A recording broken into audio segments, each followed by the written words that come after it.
Stop the drama. I just can't take it anymore.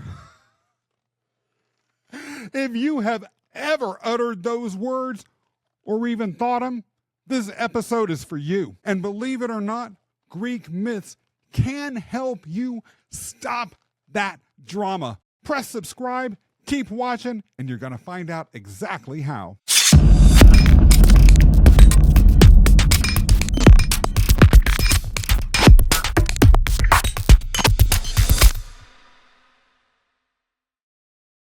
It is sizzling hot in the Mythslayer Cafe today because we have Ms. Robin Hatcher in the house. Robin, tell us a little bit about who you are. I'm so excited to have you here at the cafe today. Well, Scott, I am so excited to be in the cafe. And yeah, I am a recovering actor. So by recovering actor, meaning I acted in commercials and TV for so long, many, many years. And then I also wrote for 2 daytime soap operas, All My Children and One Life to Live. So I know a thing or two about creating drama. And now what I really love to do is I'm passionate about helping people to lessen the drama in their workplace and in their lives through speaking, coaching, and consulting around communication and leadership. I love it because even though you're all about reducing drama, you said that with a dramatic flair that the Mythslayer really loves. Unwanted drama. Let's put it that way. We want to do drama itself is fine. Unwanted drama, we need to get out. We're going to talk a lot today about when and where drama needs to happen and where it needs to go into the trash. Yes. Yes. Robin, today we're going to focus a little bit on the archetype of the hero. One of the things that I'm sure you would agree upon as a former soap opera writer, and I've got to say, of all of the professions that anyone has ever had on this show, former soap opera writer is my favorite. It's the best profession ever in the history of the world. Seriously, I love it. Yes. So you, of all things, had to know what a hero was, what a villain was. And one of the things I understand from having talked to you a little bit beforehand about your programming, your coaching, is that you actually integrate some archetypes of your own devisement and development into that. So talk to us a little bit from your perspective about what a hero is within the context of drama itself. Yeah. Well, yes, I have what I call actor types, because when I sat down and wrote my book, Standing Ovation Presentations, I thought, there are so many different qualities and styles when I was auditioning for shows. That you have this breakdowns, like this is what they're looking for. When I was writing for soaps, I had to have another strict roles of who they were and what they did. And so when I wrote my book, I wanted to have my own little actor types. And that's where the hero falls in. The hero is one of the actor types. And it's one of the more common actor types. And one of the things that I believe in heroes is like when you watch a movie or when you are writing for the soaps, it's very evident who the hero is. They are usually pretty strong. They are usually pretty charismatic. They are usually the person who is looked up to, who people like to be around. But every hero has its own journey. And so one of the things of when I was writing for the soaps, before I was writing for the soaps, I also wrote screenplays. So I had to learn a lot about the hero's journey. And when you're learning about the hero's journey, what that means is they are on a quest.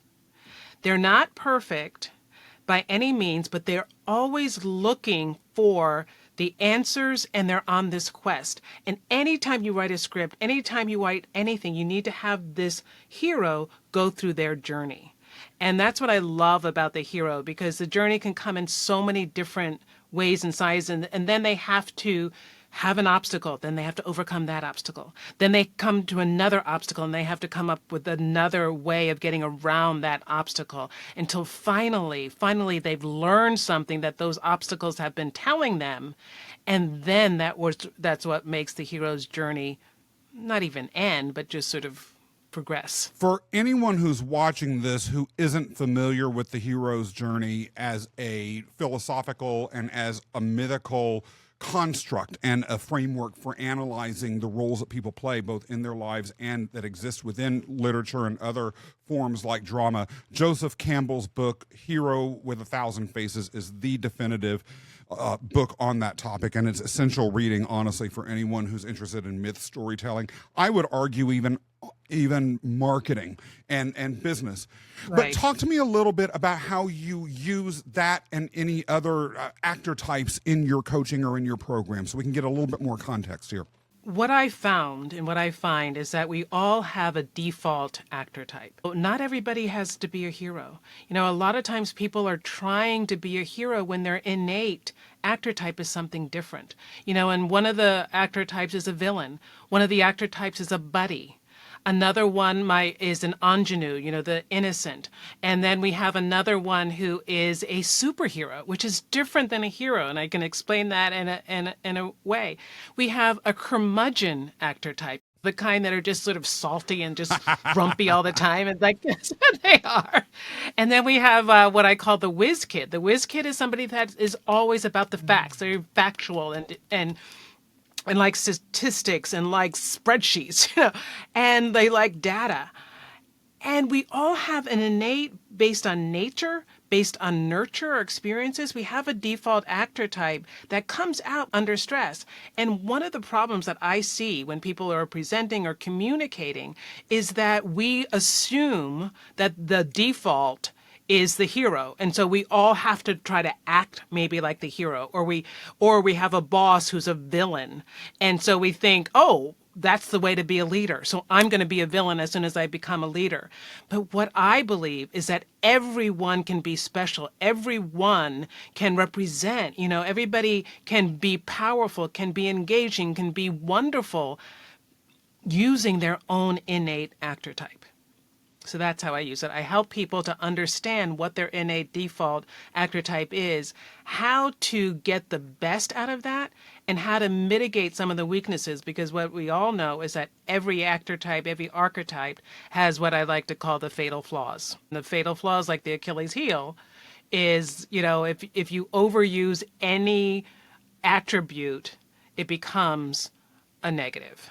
So, here at the Myth Slayer Cafe, we serve bottomless cups of coffee because we go down rabbit holes and digressions galore that will take us all over the place and may need several sips of coffee to get through. And you just opened one up. Now, within everything that you just said, there is a ball of wax contained within a treasure chest inside of Pandora's box. So we're going to get through all of those layers. Let's open that. We're going to open it all up, but let's go through the rabbit hole first. The actor type of the villain. Okay, Robin, I know I've been a villain in the workplace. I know when I had led some units, even some divisions, and it was the wrong day. I turned into a male version of Eveline from The Wiz, and no one wanted to bring me any bad news. But, you know, I like to think that being a villain wasn't my default. What would you do if someone came to you? What would I do if you came to me and you gave me whatever test, and I realized that the villain is my default? I'm sort of hearing, are you saying, okay, lean into that, Scott, just be Darth Vader? Or what do you do with that? Okay, yeah. So the thing is, I love that. And the thing is, a villain has some really redeemable qualities. And what I'd like to reference is, like, remember that Batman movie with Heath Ledger? It's like, when you watch that movie, you know, the real hero was Heath Ledger, you know, but he was a villain. People loved Heath Ledger's because villains have the same level of charisma as heroes in a lot of ways, but they're using it in different ways. And so when I say that somebody is a villain, I do ask them to lean into those qualities, but pull back on the ones that are stepping on or insulting or assertive or overly aggressive to the other people, because there is some certain charm about being a villain. They don't have a problem saying what's on their mind. They don't have a problem just asking for what they want. And sometimes it can be really charming. I'll never forget, there was this one guy, I was at a conference, and this one guy stood on stage, and he stood there in this really expensive suit, and he said, "You're probably jealous of me right now. You probably hate me right now." And he started all of this about how much money he makes.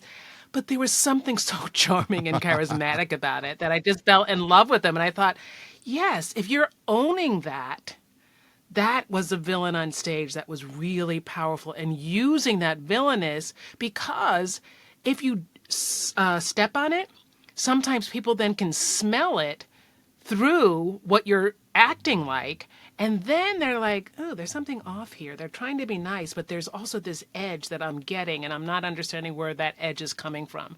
So yes, I would say lean into it, but lean away from the over-aggressive and being mean about it. It also reminds me of another quality of the villain type that at least I work with my clients to identify roles in myths that they may default to, and one of them is the villain. It's defined slightly differently than yours, but one of the things that I suspect that they both have in common that is underneath everything that you've said is the ability to be strategic.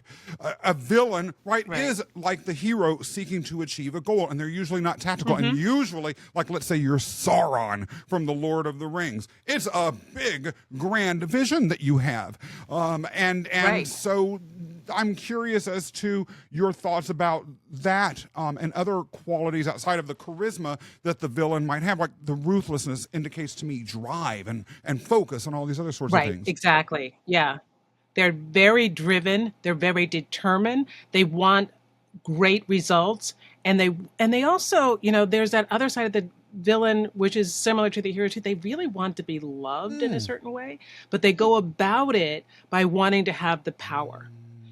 And it's like a lot of times what I find, especially with the brain science stuff that I study, is like when people need that power, it's because they have some other need that's not being met. And so one of the things that I feel like the villains do is they ask for love in a way that they just don't understand how to ask. And what they do is like they need to like and overpower you with it, but what they're all seeking is, I really feel like they're seeking the similar things as the hero. They want to get things done, and they want to have approval for it. They want to be acknowledged for things. They want to get things done and get to a certain place. And they don't really care that much a lot of times about who goes with them or who likes them because of it. And that's one of the differences, is like villains do not care if you like them. Which can really be a superpower in some circumstances, right? Like if you're in a highly politicized organization, or one that has a lot of tendencies towards psychological favoritism and emotion-based hiring and promotion, not caring if someone likes you can be a death knell. On the other hand, in other organizations or thought leadership, entrepreneurship, right? Like I've become a lot less concerned about whether people like me since I've been doing my own business. Yeah. So sometimes, and if you're leading a team, if you're leading a new innovative idea, you really can't wait for everybody to fall in love with it, even like within your organization. So that's where a villain quality really can help and really get through. Now, in literature, I assume in most dramas, and certainly in myth, nonetheless, being the villain rarely leads to a happy ending. Particularly in Greek myths, places like Tartarus existed solely to make sure that those who were truly villainous paid heavily. Is that necessarily true in the workplace, Robin? Yes, I believe in the workplace. And first of all, what I teach, when you own your own actor type, the best type for a leader is to be a Meryl Streep superstar. Because when you're a leader, no matter what your default is, like Meryl Streep, her default is a buddy. I know people who know her. She's sweet, she loves, she's very supportive, she's very comforting. However, Devil Wears Prada, super villain. She can be and morph into any role that the director requires and make the audience believe her.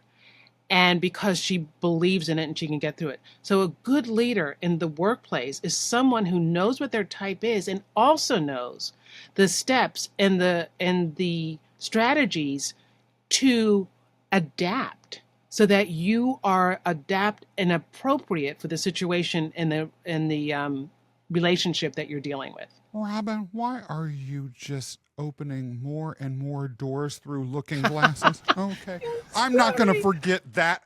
Everyone watching, hold on to it, because we are going to circle back to that conversation. Now, you said something earlier that titillated me. I've got to know the answer to it, or I am going to be like the Wicked Witch and melt.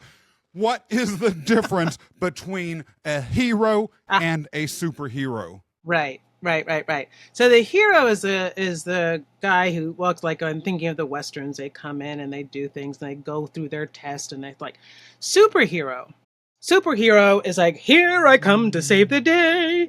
They are focused on action, results, making a difference. And they, very similarly to the villain, don't really care whether people like them or not. They really want to put out fires. They are focused on making things right, doing a different, being the righteous. So you think of Wonder Woman. My best superhero way to describe the superhero is when you think that their more recent movie of Wonder Woman, where she was like, why are people so emotional? Why are they? You just got to go and fix this stuff. Let's just go in and fix this stuff. And I don't know what you're doing. You're wasting my time.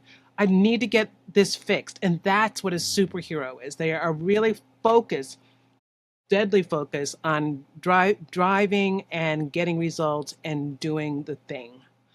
And so whereas the hero has a lot more vulnerability, a lot more socialness, much more engaging.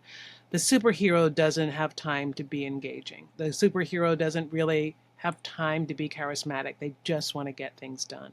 Superhero will storm into a situation with a huge fire hose to put out a fire, and they may discover that the person was just lighting a match to light a candle. And that's the fatal flaw of the superhero. They get so worked up in saving the world that they're not really looking at the nuance. It's like, does that world actually need to be saved at that moment? It seems like there is a very fine line between the superhero as you're describing them within your framework and another mythical type, another mythical role that comes up in my framework, which is the monster. The monster is driven and is different than the villain in that the villain is strategic, has a goal. The monster represents an uncontrolled, almost desired driven, maniacal devouring, or almost primeval force to achieve what their goal is. It seems like what the monster is the hero gone bad, or the hero drunk on their own superheroism. Yeah, exactly. That's very, very similar to the superhero, because it's true. They'll go in their main book, and that is why they're the hardest. Every time when I do a workshop and I talk about the archetypes, I usually just focus on the common four: the hero, the buddy, the whiz kid, and the superhero. But when I give out those attributions, most people have the hardest time dealing with the superhero. And the thing is, it's like when we are that certain type, we think we're right. We think that's the way to be. And I have been in meetings or workshops with a lot of superheroes, and they really don't understand why somebody needs acknowledgement. I'll never forget, like, sitting with this guy. He was the head of the board, and it's like, well, they knew they're doing a good job. Why do I need to, and they don't get it. They're like, I don't need it. I don't need anybody telling me I'm doing a job. I know I'm doing a good job. Why do I need to tell somebody else? And that's a mega important point. You know, for a while, Yeah. I, very, very briefly, I want to just state this right up front. I was a jiu-jitsu instructor. And the master instructor at the school that I was doing this very, very junior level instruction at told me I needed to praise every student in that class at least 3 times every class. And my reaction was like, whoa, are we not going a little over the top here? And he said, actually, no. There will be people in this class who have never been praised in their entire career, perhaps even their lives. This may be the only place that they hear that they have done anything well. And Robin, yeah, I mean, it just really, when you said that about the weakness behind the superhero, it reminds me that sometimes those of us that might have special gifts in certain areas, I've never been such a person, but I know there are such people like that. It can be easy to not have, simply due to the circumstances of your life, empathy, because like you just said, you've never been without, and to really feel the pain of those that don't have those things happen to them. And it's so interesting. It's like we don't even know whether it has to do with circumstances or just how we're built, how our brain has evolved, how it's like how our nurture has created that. Because I don't even know if all superheroes have had a super special life. It's just like they've developed this super special way of seeing the world and seeing themselves and seeing need. And sometimes it may even be the opposite. Somebody who has pulled themselves up from their bootstraps and they're without any help, and therefore they're looking at somebody else. It's like, oh, Scott, why do you need I did it myself. Why do you need me to tell you that you're great? Because I didn't have that. I had to do it for myself. Sort of, again, putting different frameworks side by side, but perhaps illuminating them each that way. The monster driven by ego. What causes inflated ego? From what I've read, it's one of 2 things.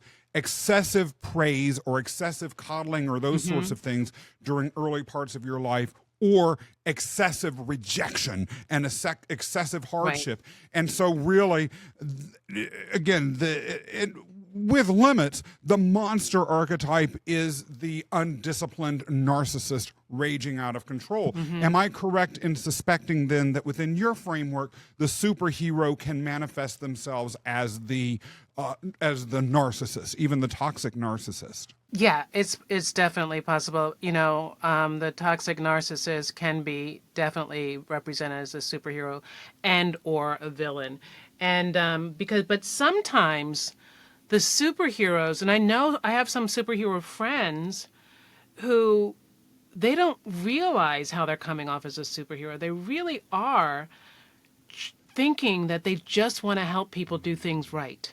You know, it's like there's a friend that comes to mind, and it's like she's so you're at a meeting with her, or you're at a lunch with her, or whatever, and it's like bulldogs. You know, she'll just tell you this thing, and like a lot of what she's talking about is good and right and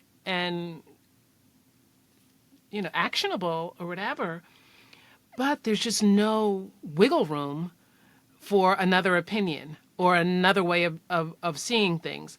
So I'm not sure if that in itself is narcissism, or if it's just this weird, I always get a vision of it. It's like this block with some certain heroes, certain superheroes. It's just this block that they just cannot see anybody that doesn't think or feel like they do. A few times within my own executive management career, IT has been within my organizational portfolio. And that's been an area where I have not always, but sometimes seen it. The people who run IT divisions within organizations of any size usually are of above average IQ, at least within the areas that they are subject matter experts in. And sometimes their ability, in my experience, to really understand that people struggle with this is just simply not there, because it does come so naturally to them. And so they will just be like, well, this is how you do it, and this is why. I'll never forget, I had an IT head who did an organization-wide rollout of a new essentially a new process. And it was a boondoggle. It wasn't a boondoggle because he did anything wrong, but because he thought it would be so natural, intuitive, and so easily workable, and it was so logical, he couldn't take into account that Yeah. no one else in the organization was good at this stuff. So people were screwing up their passwords. They were having their computers freeze and flipping out, and all sorts of chaos was happening. And you're right, it wasn't that he was a narcissist. It was more that, like you said, this block, being not able to see what you can't see. Yeah. And those what you just described, IT people usually fall into the whiz kid category, and that's exactly what that is. You know, they just are so programmed to think a certain way. You know, their life, they see the world in spreadsheets, whereas we see it in abstract painting, maybe. You know, and like if you see the world in spreadsheets and you're talking to somebody who sees abstract painting, it's like, how could you not see this line here? You know, how can you not see that goes there? It's like, it's right there. You know, and that's how, and the funny thing is, like, whatever our type is, whatever our mythological type, whatever our actor type is, we have the tendency to think that we're right. And we're the only way of doing it. It's like, and it goes for heroes as well. You know, the heroes have a broader stroke. You know, they like to see the higher level. They like to see, they're more creative in a lot of ways. And they cannot understand why a whiz kid cares about how the widget is made. What does that matter? All I care is if the widget's going to make me look good. I can relate, right? Like, I don't, why should I care about that spreadsheet? I've got a pretty picture to put up on social media. What really matters in this world? Come on. Robin, let's talk a little bit about the hero then. What makes someone in your actor type? You've described it a little bit, but talk about the circumstances that leads to someone being a hero, because this is very important for some of the discussion that we're going to have later, and it's the most commonly thrown out there archetype, really, that there is. So what do you mean in terms of how a hero is created? Or is there a backstory for the hero, or is that just who they are? Many heroes are born that way, but many heroes have established that through really hard work, just like 𝗏𝗏𝗄𝗏 hero's journey of having faced an obstacle, having overcome that obstacle, having then faced another obstacle, because every time you overcome an obstacle, you learn something about yourself. And so I feel like when I'm thinking about heroes, the heroes that I know that are made and born, it's because they've overcome obstacle after obstacle, and they've taken that time to learn from those obstacles to become more self-aware. And then what happens with most heroes, because heroes can get along with a lot of people, you know, so when a hero walks in the room, it's like all eyes on the hero, because you have that magnetism, you have that attraction. That's what one of the characteristics of a hero is. And so you have that attraction because you've been in the shoes of a lot of different people that are in that room. And that's why most heroes are the easier to be appointed leaders, because they have a little bit of that empathy for every other type. You know, so I am not a born hero, but I feel like I've become a self-made hero because of overcome. And of course, we're never just one thing. We're always a combination. We're always like on our way maybe to be Meryl Streep, but we may also not ever get there. And that's fine too. We may just really learn how to work what we've got. But with the hero, I believe that most heroes have gone through something and overcome something, so that now when people see them, and that's why there's that attraction, that's where that engagement is like, oh, that person has been in my shoes. And that's what makes heroes in movies so attractive, because they have that little bit of vulnerability. And that's what Joseph Campbell is so helpful for screenwriters, because a lot of really, when you start with a screenwriting assignment and you make the hero perfect, it's like, who cares? No one's going to watch that movie. You know, so what it is like heroes have a backstory, and heroes are revered because of that. The most famous hero figure in history probably is Heracles. His Roman name was Hercules. And a lot of the modern perception of Heracles has come from Hollywood movies. There was an Arnold Schwarzenegger one, I think came out in the 70s, maybe the 80s. And then there was most famous or infamously the Disney version. And it's an interesting case study in the concept of heroism, because I actually think that Disney really screwed it up and screwed up the cultural understanding of what heroism really is. Hercules in the movie, his quote unquote vulnerability is that he's just too big and strong for the world, right? It's sort of like Albert Einstein's vulnerability was that he was a genius. Poor little baby, right? Yeah. And so he has to fit in because everyone ostracizes him because he's too big and strong. That never happens. I have never heard of the high school jock or the strongest boy, the best football player, being ostracized because they were too strong, athletic, and good, all these other things. So he didn't really have an authentic, relatable struggle to go through. In a way, the Hollywood version of Heracles / Hercules is what I'm hearing you present as the superhero type. Right. Now, the real Heracles, he suffered. His life was horrible.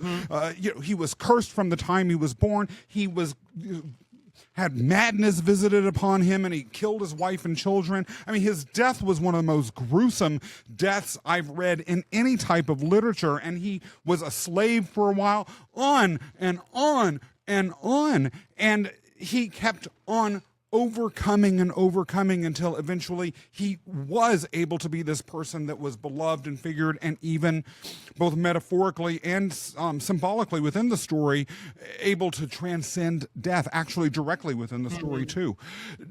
Where is the bad side of the hero? Because at least in myth, there's not much of a bad side to being a hero, but I suspect you would respectfully disagree. When I use a hero actor type in the workplace, the fatal flaw of the hero actor type is they lean in so much about being that hero that they lose the sight of vulnerability. They lose sight of empathy. So it's like they're so like, what happens is like you walk in a room and everybody loves you, you do that over and over and over again. Then you forget that there are people that need to be seen. There are people that need to be related to, because you're just waiting for more accolades and more accolades and more. And so used to that it becomes a fatal flaw, that people then look at you like, oh, you're untouchable. And if you become untouchable, then there's no relationship.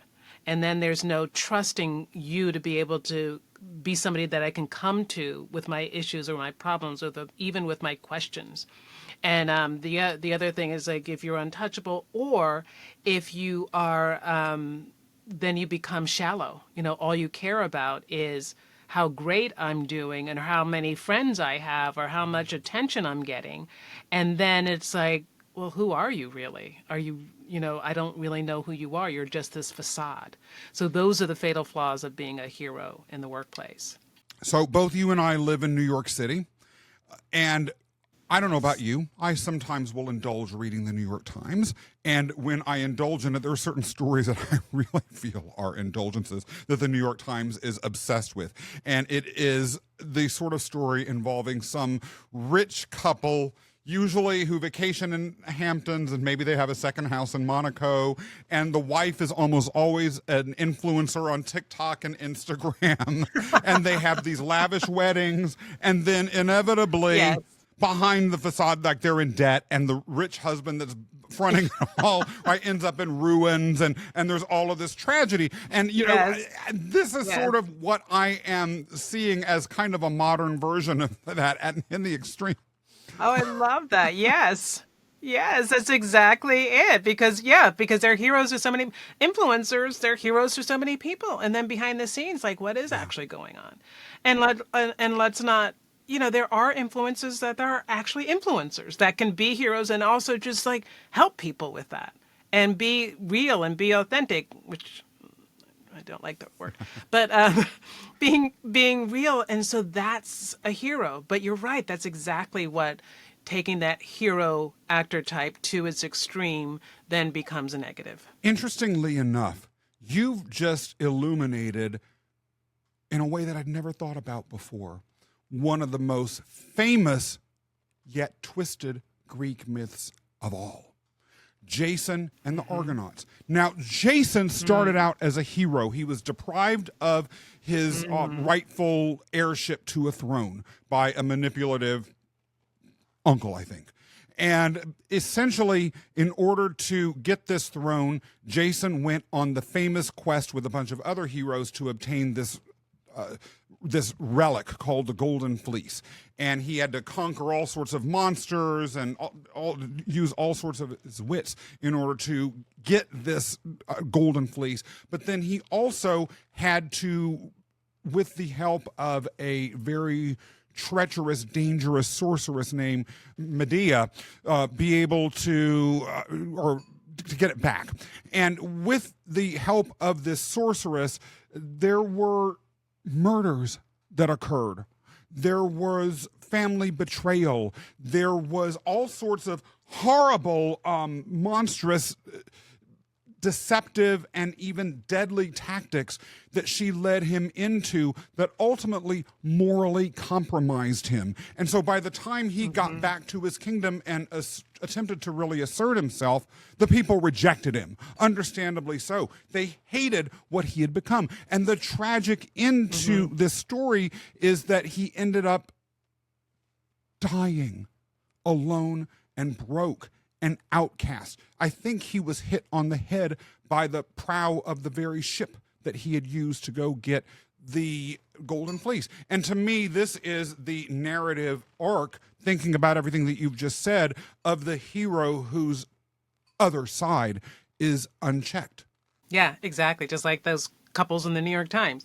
Yeah, it's like what I loved, because any great quality overused becomes abused. We also, in a prior episode with a guest named David Kislick, discussed a variant of the hero that I would love to hear your thoughts about, Sisyphus. Sisyphus was a manipulative king that tricked the gods over and over until finally he was damned by Zeus to spend an eternity in Hades. And his punishment was rolling a rock up a hill over and over. And just when it would get to the top, that doggone rock would roll down. He'd have to start out and roll it up over and over again, forever and ever and ever. Albert Camus, the philosopher, described Sisyphus actually as the absurd hero, thinking that, well, let's face it, Sisyphus kept rolling it back up again and again and again. Presumably there was something that he was getting out of it. His life wasn't boring. He always had this aspiration. He always had this goal, and he never stopped. It may have rolled down. He may have had to sit and take a breather between it and process it and think about how he might have done it differently, but he still took it back up again. Now, why is he an absurd hero? Because those of us looking at Sisyphus from the outside all know that he'll never get that rock over the hill.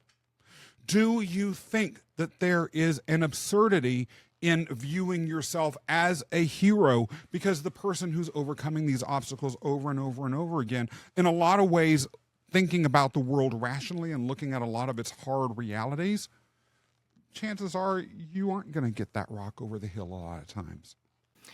It's so interesting. As you were talking about that, I started looking at it a different way, because I started thinking, and then your question relates to that too. And it goes to that thing is like, it's not the outcome, it's the process. So with heroes, I'm wondering, we keep doing the same thing over and over again, thinking that maybe this time something else will happen. And then sometimes it actually does. But are you a different person the fifth time you pushed up that rock than you were the first time? do you have a different perspective? And is that enough? What you could turn that myth around, or this discussion around, is like, who says over the mountain is the most important part?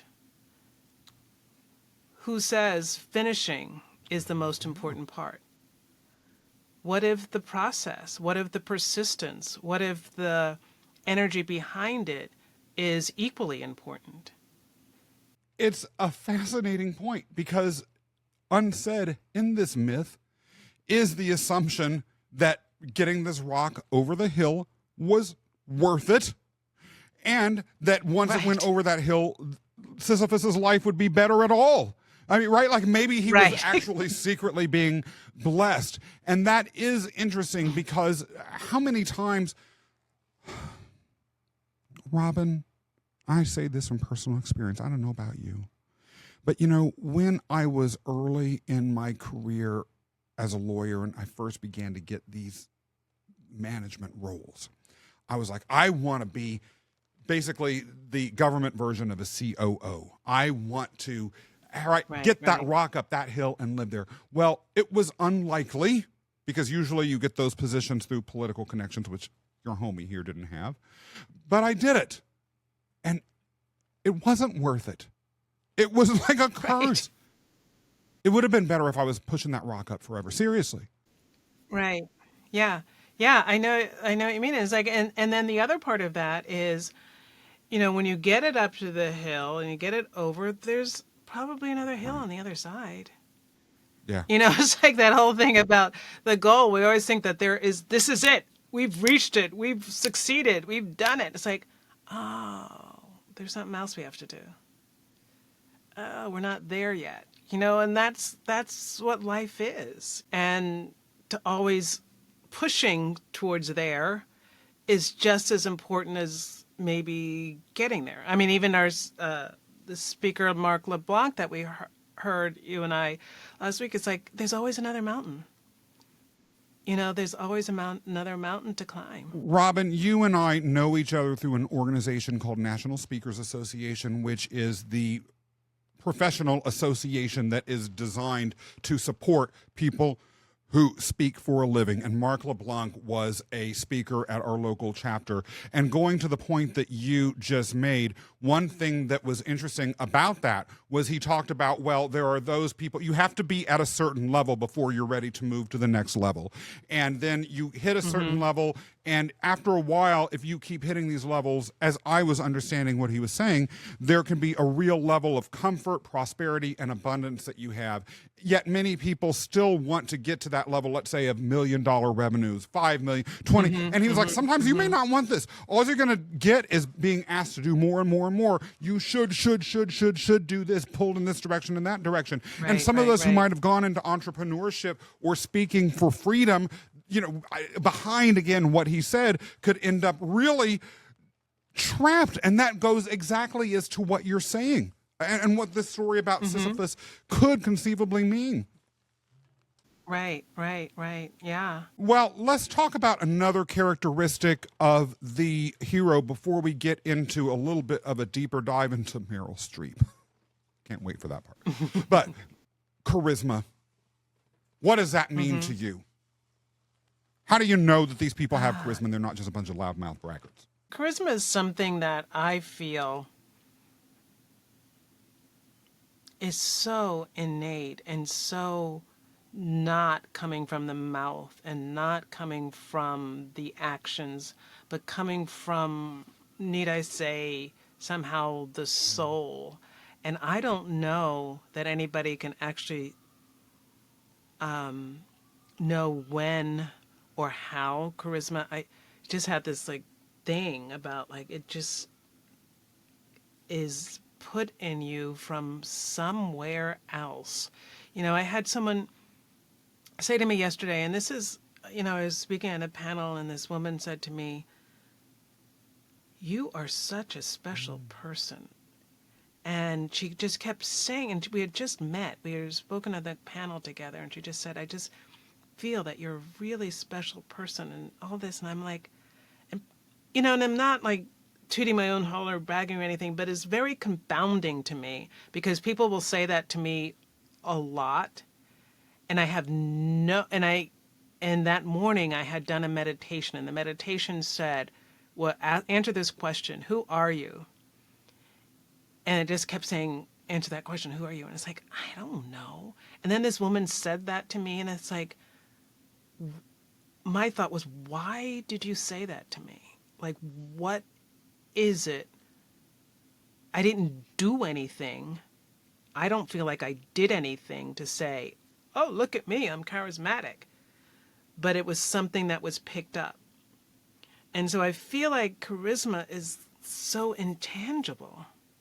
And I know you talk about it a lot, so I'd really love to know what you, Scott, think about that. Thank you. I'm glad that you asked that and I'm glad that you shared that story about how that woman and other people react to you. Because I'm actually going to turn the question you just turned to me back onto you as an example. So, as I mentioned earlier, you and I are both involved with this National Speakers Association, NSA. And we got to know each other during the latter days of the pandemic. This is being recorded in October of 2024. But I first went to NSA in 2019, I believe, or early 2020, and I believe it was the last live meeting before the pandemic. And it was in a big room. There were a lot of very dynamic people there. And at the very end, you, Robin Hatcher, who I had never seen or heard of before in my life, stood up clear on the other side of the room, raised out your hands in this posture that is one of your signature postures, stood up, started to talk without a mic, by the way, and said whatever you were going to say. And I remembered you. It made an impression. Years later, when we started to go back live again and you were meeting people who were going to be in the organization that might not have really been involved with it before, including me, I remembered you so vividly. I actually was a little bit scared to meet you because I was like, oh my God, what next? Am I going to be meeting Beyonce? I don't know what I'm going to do, because you had that sort of ability. Now, everyone in National Speakers Association that I've worked with, and actually everywhere I go in life, secretly gets labeled some sort of Olympian or Greek mythological figure. And yours, I've told you this before, is the goddess of radiance. Mm-hmm.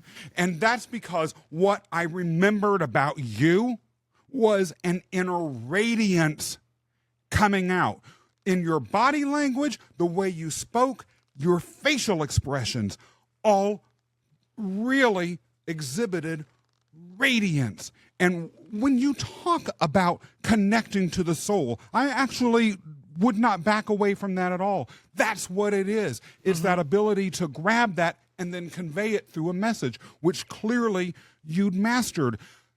On the subject of radiance, the word charisma itself is actually a derivation of a Greek goddess by the name of 𝗘𝗫. She was one of the three graces who were these goddesses of charm. And yet charisma is so much more beyond that. With charisma, interestingly, in your case, you, like I said, you seem to have tapped into it and were able to exude it outwards in a way that I remembered years later, having just seen you once in my life, all the way across a room. Is there a danger with charisma? I think it's pretty obvious the answer is yes. But how do you work with clients? How do you deal with those who may be using that charisma to cross over into what I call and what other people call dark charisma, which is bad, bad, bad, evil? People talk about gaydar, but I have like charisma, dark charisma dar, you know? Oh, good. I'm keeping you by my side forever and ever and ever. It may be naive of me, but I have a nose for fake charisma. And I feel like there are people, and you're right, there are people that know how to manufacture the qualities of charisma and use it in a bad way. And what I feel like we need to do is help more people be able to suss that out. Because the reason why people don't suss that out more is because, I don't know, I just got emotional about that, because they're not seeing their own power.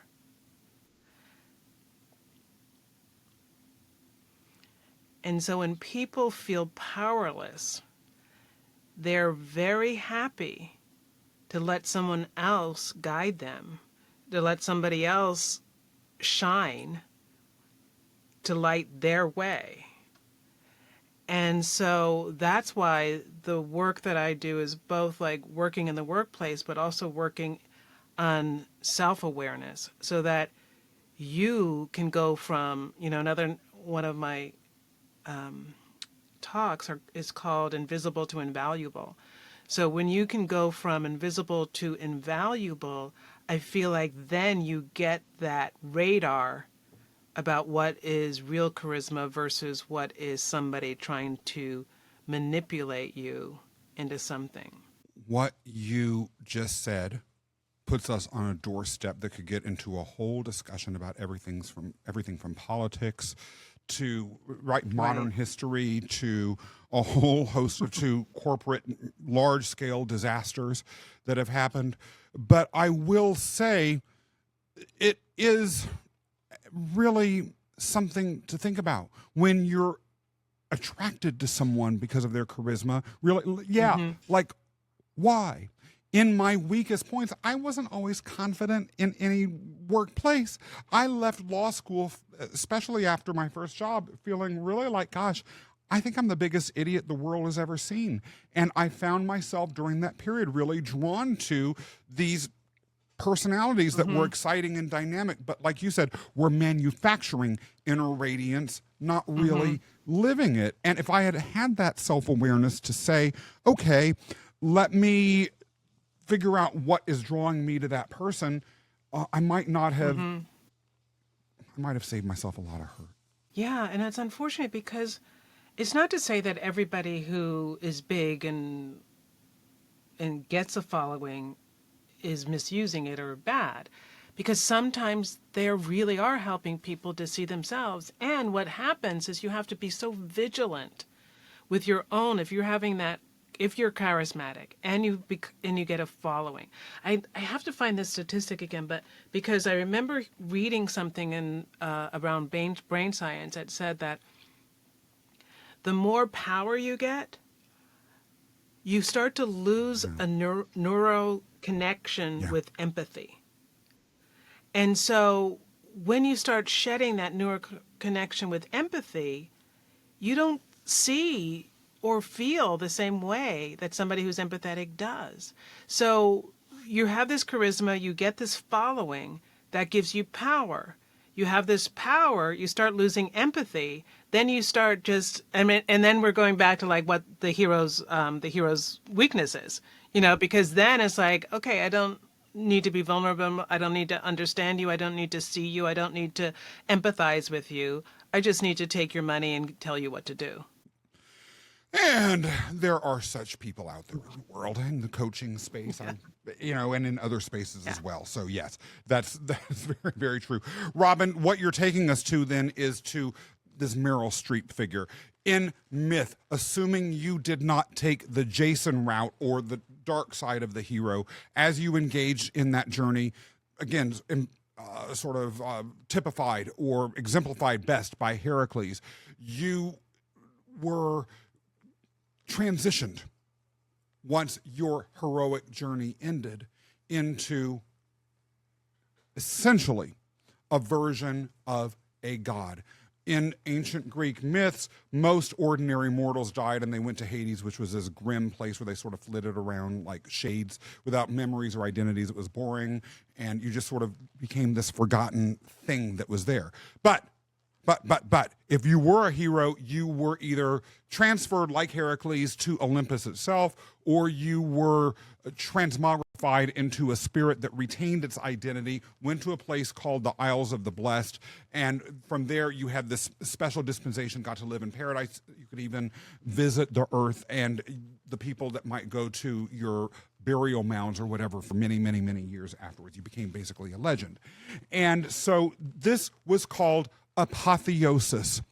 I'm wondering if, and I understand your framework is a little bit different, but what I'm suspecting is that if you're able to self-reflect, know your actor type, and then integrate and step into the other things, you have the ability to become this charismatic Olympian that we might see within this Meryl Streep actor type. Am I perceiving things correctly? If so, talk a little bit further about this. Yes, Scott, that sounds exactly that. I mean, that's a great analogy. That's a great comparison, because I really do think, and that's the goal, and especially in leadership, especially in workplace leadership, because that way, if you're there, you can just sort of flit and like, oh, I see your point of view. I see your point of view, and I know what needs to happen. I know how to talk to you to get what I need. I know how to talk to you to get what I need. And I know how to see the big picture and lead from there. So yeah, it makes perfect sense. I love it. As a dramatist, both as an actress and as a writer, I'm sure you have affinity for myth, if for no other reason than those were written dramas. Why is drama so bad in the workplace? Can or should a workplace exist really without drama? As we were talking earlier, it's like there's the drama, there's unwanted drama, but literally drama, there's a researcher who's actually a National Speakers Association member, 𝗧𝗵𝗵𝗆, who did research around it. And what she came up with is that 2.5 hours a day are wasted on unwanted drama in the workplace. So when you think about that, 2.5 hours a day, that's a lot of time out of the workplace. And one of the reasons drama exists and where it happens is because we don't have enough of those leaders up there that are creating a culture where everyone feels seen and appreciated. Drama happens when you've gotten two characters that have differing opinion. One is an antagonist, one is a protagonist. It's like when you really think about like creating a drama in the workplace, that's what, I mean, in theater or whatever, you have a protagonist and antagonist, and they just don't agree.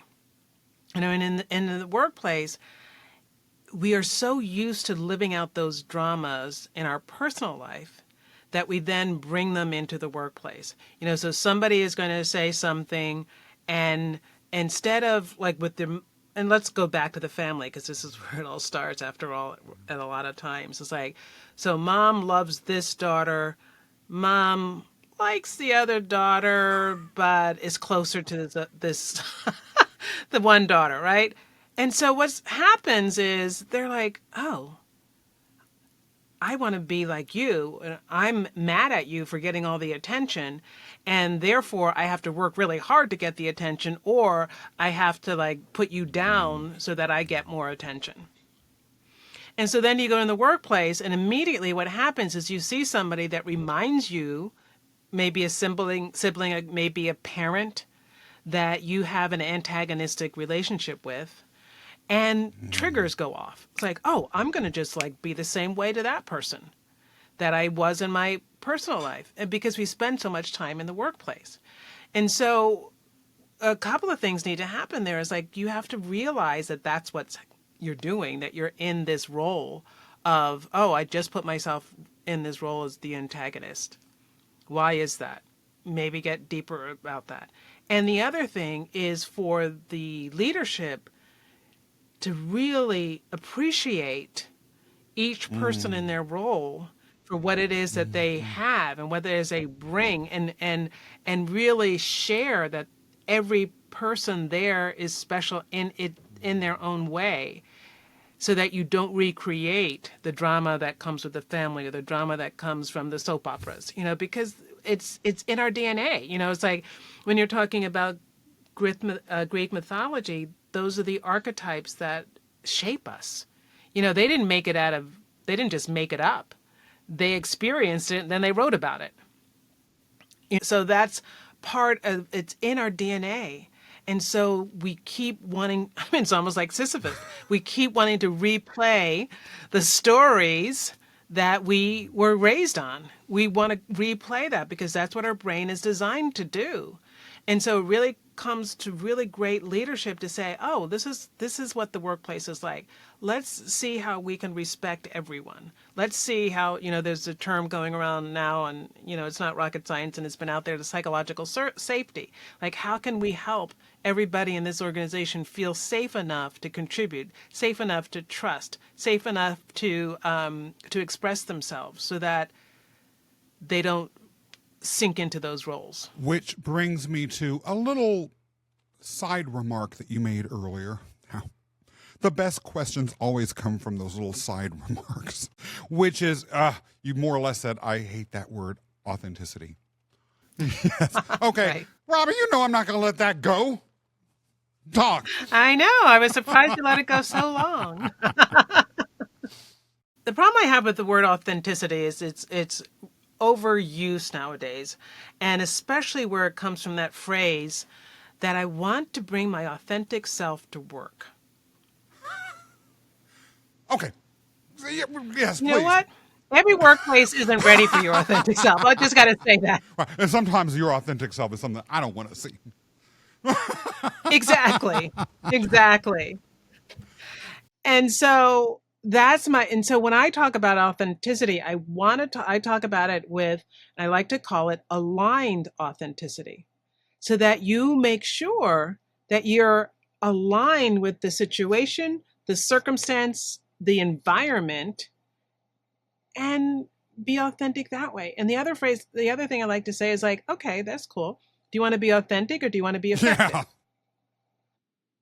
And they're not always compatible. Yeah. Yeah. Because I do think that authenticity untrammeled, again, can sort of go back into some of these more negative roles that we talked about earlier, that are like the superhero's dark side, the narcissist. I during the pandemic, there was an organization that I was part of that was having a lot of back and forth about whether it should go live. It was right after the first set of vaccines came out, and there was a discussion, well, if people have been vaccinated, should we say that only they're allowed, or should people be given a choice, and should they still wear masks? All of these sorts of discussions that thankfully seem to be a part of our past as of today. Heaven knows it could come back tomorrow, but yes, exactly, please. Right. Let's knock on wood. But in any event, right, this came up. Someone said, well, if I talk to them, I can persuade them. And besides, what this person wanted to do was against the wishes of the majority in the strongest terms possible. And he said, I want to be authentic. And this discussion was, well, what's more important, really participating in this group, being a part of meeting its goals, and making the entire group one that is as cohesive as possible, or being authentic? And he bluntly said being authentic. Well, it's my understanding he's not part of that group anymore. Come on. Yeah. It's just, yeah. And it's the understanding, because people will then waive that authentic by saying that without really looking at, do I need to work on myself? Is this authentic self just being mean? Right. And it's like, well, I can't help it. That's how I am. And that's the other thing that you say, that's just my personality. It's like, okay, Exactly. well, you just ticked off about 10 people. Are you willing to look at that? Right, like that's your authentic self, and every single potential client that you had is running in the other direction. Now, do you feel great about being authentic when you see that 0.00 in the bank account? Yeah. And it's interesting because there's this, like, one of the things, the frameworks I use is like what makes a good screenplay or writing. And so it's always good conflict. You have to have conflict. And when you think about conflict in the workplace, that's like opposing forces. And so there is a thing as good conflict as well, so you can definitely disagree with somebody without being disagreeable. And the other part of, a lot of people don't understand that. So the drama then becomes about, oh, I disagree with you, so I'm going to disagreeably disagree with you. And that causes conflict, that causes drama. And like one of the things I like to help people with is finding language and finding ways to state your point without creating the conflict. Ares, the god of war, was the spirit of combat. And Zeus, the lord of the gods, at one point in the Iliad describes Ares as his worst child, and explicitly says, if you weren't my son, don't think for 1 second I'd tolerate you up here on Mount Olympus. You'd be down where you belong. And that's because when it came to the squabbles between the gods, which represents, in my eyes at least, sort of philosophical differences or internal squabbles with regards to the various fractals that that sort of all work together to drive our lives, this combative approach was not necessarily the most helpful, and as often as not represented weakness. So on the topic, though, of agreeing disagreeably or not, I want to say one final thing, at least get some thoughts from you about this.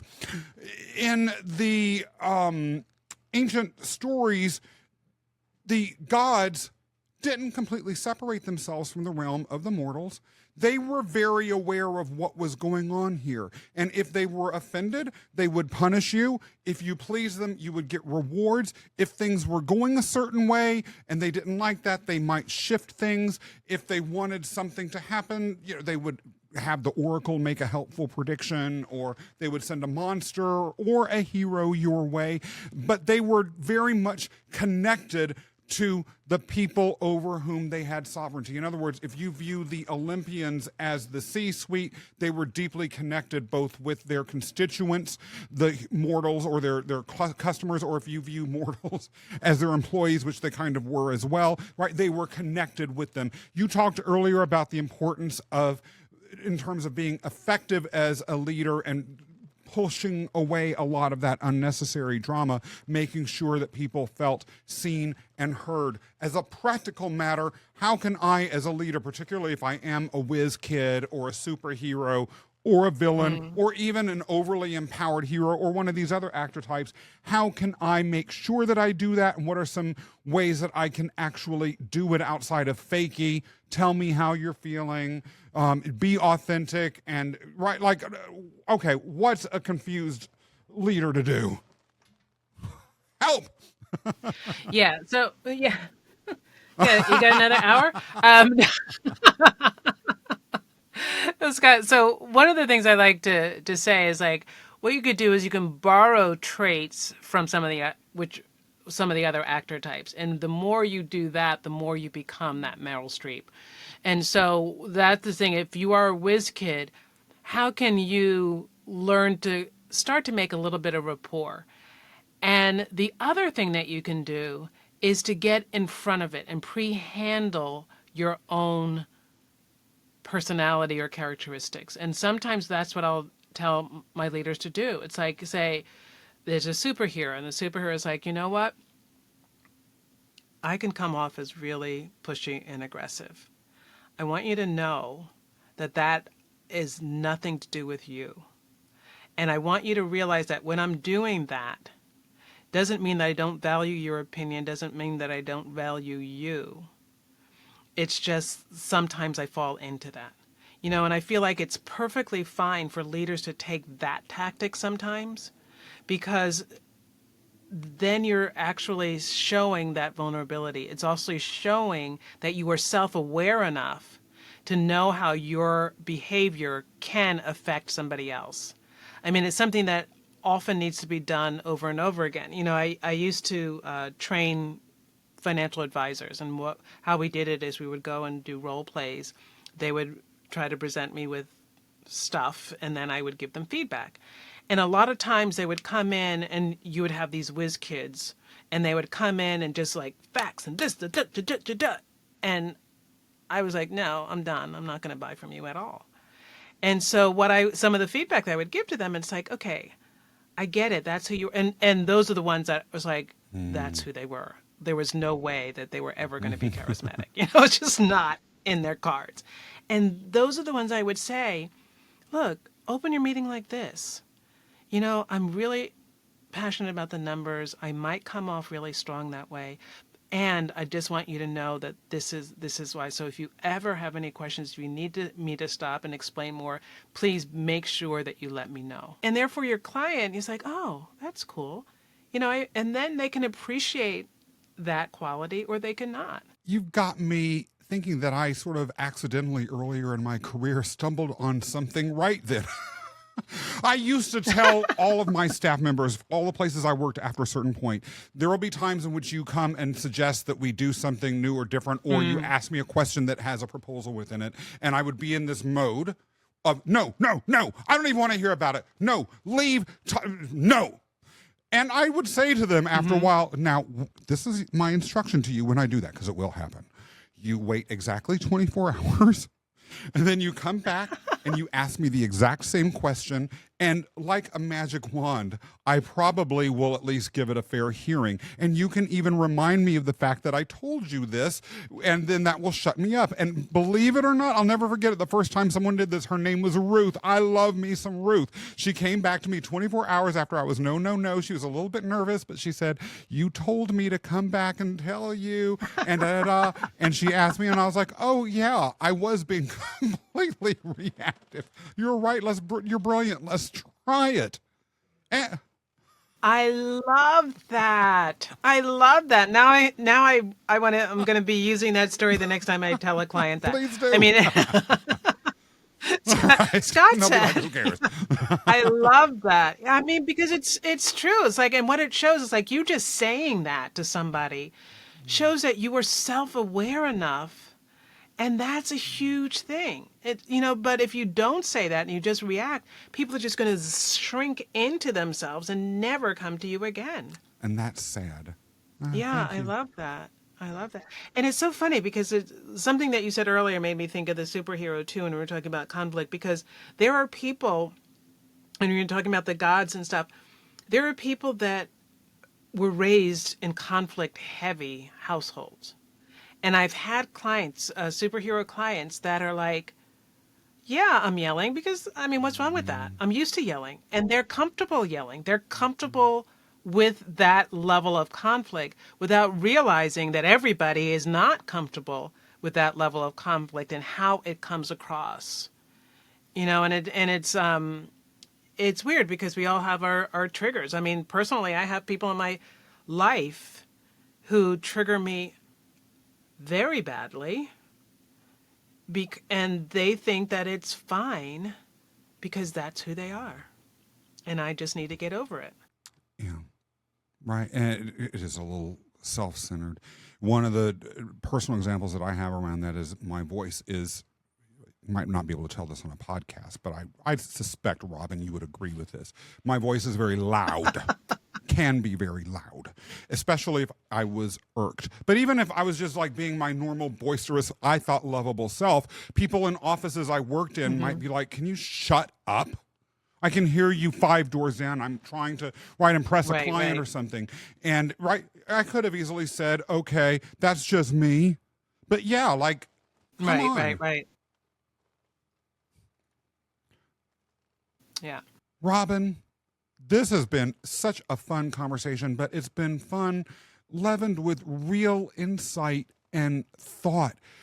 There are a lot of takeaways that I'm going to be pondering over as I think about this episode, and I listened to it a few times.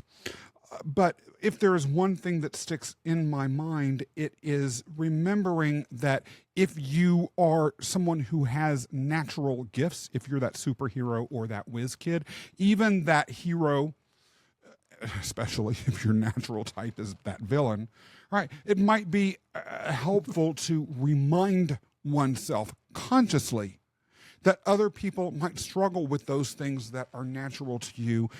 Have a little bit of empathy and find a place, at least as I'm hearing you say, for some love to those folks too. And I know that when I haven't been given empathy because of my many, many weak points, it really does hurt. If there is a single thing that you'd like to say that you haven't had a chance to so far, or if there is a takeaway that you would just like to reinforce with us, I know people would love to hear it. Well, Scott, I would just want to ditto what you just pointed out, because it's so important. People don't do things for your reasons. They do things for their reasons. And one of the most important things to know in the workplaces in life is to get to know the people that are in your life and to try to figure out what their reasons might be. I studied NLP, neuro-linguistic programming, and they have these, what are they called? These sayings. I forget what the word is, but one of them is everybody is doing something for their right reasons. They really feel like they're doing it for a good reason. Even how evil it is, they're doing it to help preserve themselves. So the most important thing to know is to try to get curious before you get furious, and get curious as to what it is that might be motivating that person to do what it is that they're doing. And once you get that curiosity, once you've tried to empathize with why they're doing it, then you can understand their reasons and start to talk to them based on their reasons, based on their needs, and it's much easier to get through. That was beautiful. Robin, you have the professional background to bring all of this into the room with gravity, but I do have to say, as a little bit of a footnote, as we've mentioned a couple times already, we know each other through this National Speakers Association. What I didn't explicitly mention was that during a year of the time that I have been in that organization, you were its president. And it's one thing to just hear people who have studied a lot talk about something, or who might have been coaching without anything necessarily in their background that can lead them to say these things with gravitas, or they might have had experience, but they've never actually lived what they've talked about. And one of the things that I really want to comment on for anyone who's watching this, and as a justification for really going into those captions below or paying attention to what I'm going to ask Robin about next, is that you really did lead this as a Meryl Streep. It grew under your leadership. And I, for one, that sat on this board that you led, that you appointed me onto, really did feel seen and heard. And I want to thank you for that. But more importantly, say to everyone that you just watched an episode from someone who truly walks the walk. How, Robin, can people find out more about you? Where can they go to follow you? What do you have going on in your life that you want to share with us? Well, first of all, it's not fair to make somebody cry at the end of an episode, Scott. Tearjerkers are fun, though, aren't they? So, that was wonderfully said. You can go to my website, robinhatcher.com. That's, as you see, Robin with a Y, robinhatcher.com. And you can download things. And please follow me on LinkedIn, because that's where I like to play the most. And, of course, that's Robin Hatcher. And I am going to Denver next to MC a large conference, which is going to be kind of fun. 3 days of MCing and introducing people. And then just really working on other speaking engagements and training engagements around being drama-free and helping you to be self-aware enough to be the leader and the person that you were meant to be, so you can have an impact in this crazy world. I have no doubt that in that conference room in Denver, there will be someone in a faraway corner looking at you up on that stage and remembering you years later. Robin, it's been incredible having you on this show. If you watched this episode and you enjoyed it, in addition to following Robin and the places that you're going to see in the captions and that she mentioned a couple of seconds ago, be sure to leave a thumbs up here and a comment in the remarks section. Also, y'all subscribe to this channel. There are so many awesome guests we have coming this way here at the Mythslayer Cafe, and every single one of the conversations that we have is as rich and fascinating as this one. Although, Robin, you really are special. And until next time, remember this always. I want your future to be epic.